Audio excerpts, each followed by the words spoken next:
Hey guys, what's up? It's Mike again from Infinite Insights.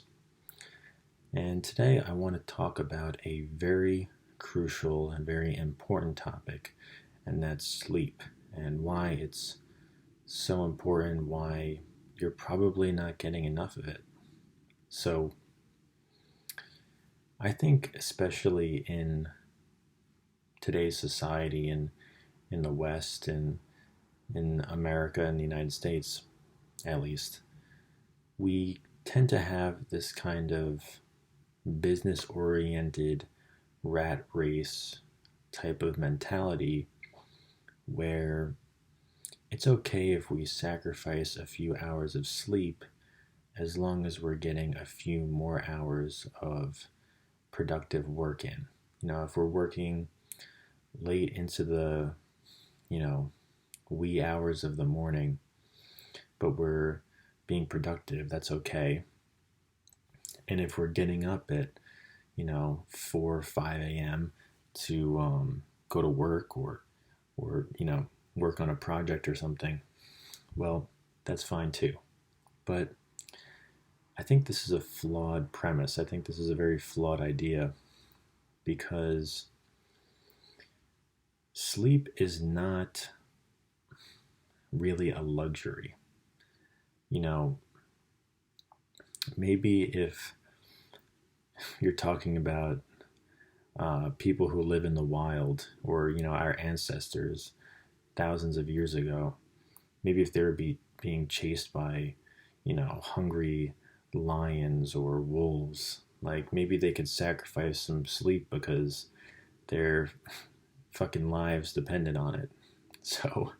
So maybe they needed to run and run in the middle of the night to escape predators. But when you're talking about today's society, when people are pampered and we have all of our basic needs met, we're not really fighting for survival anymore. Sleep is not a luxury. Ultimately, sleep is a essential biological requirement. Your body and your mind need at least 8 or 9 hours of sleep every night. And if you're not getting it, if you're not getting enough hours, you're simply not performing at your optimal level. So this is why sleep is so crucial. And it seems like common sense. It seems like, oh well, of course you need sleep, right? But so many people I talk to, so many people that I encounter in life, they're like, no, I'm good with 6 hours. Sometimes I even get five. If I'm out partying and I got to get up for work the next morning, you know, I'm okay with four, and then I'm hungover the next morning. But whatever, I got to work on time. Like this is like destructive. This is very destructive for your mental and physical well-being. And the time that you're asleep should be cherished because it's a time for rest, it's a time for relaxation, it's a time for recovery, especially if you're busy throughout the day, if you're exercising, if you work a job and you're doing physical manual labor. Sleep is invaluable, right?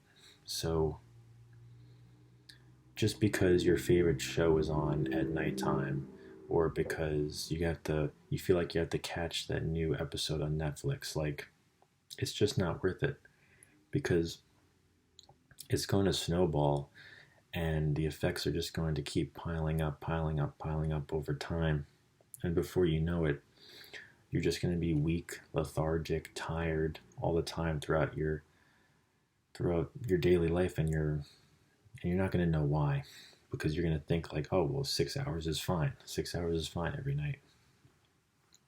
And another mistake I see people making that I fall victim to as well is that when the sun goes down, right, every single day, that the sun goes down, your body naturally produces melatonin.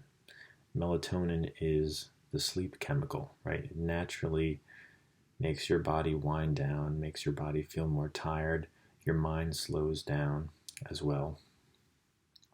And the mistake I see people making, and the mistake that I make myself, is that the sun will go down, the body will start producing this melatonin, and then because, we're so addicted to our devices, our laptops, our smartphones, our televisions, our instinct is to be like, oh, well, it's not that late yet.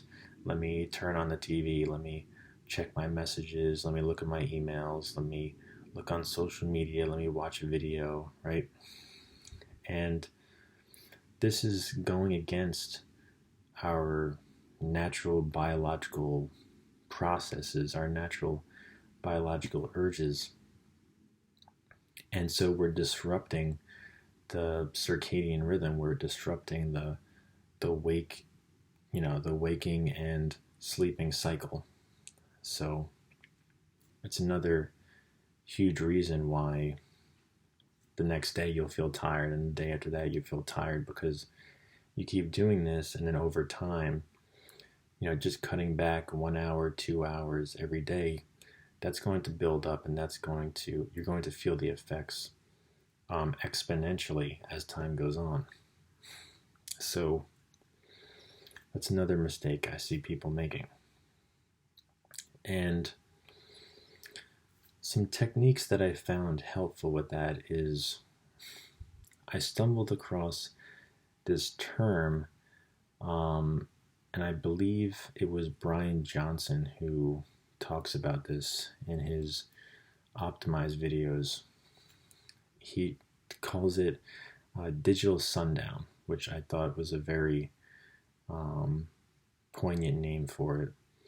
And it's that whenever the sun goes down, that's when the devices go down as well, right? It's a digital sundown as well as, a physical daily sundown, right? So just by starting to practice that myself, I'm starting to see like, oh, there's real benefits behind this. There's a reason why he talks about this. Like, this isn't, just a bunch of smoke. Like, this is our body's biological need, right? And so when the sun comes up, then your body is naturally supposed to wake up. You're not supposed to need an alarm, right, to wake you up. So some of the techniques are meditating right before bed. That also helps to,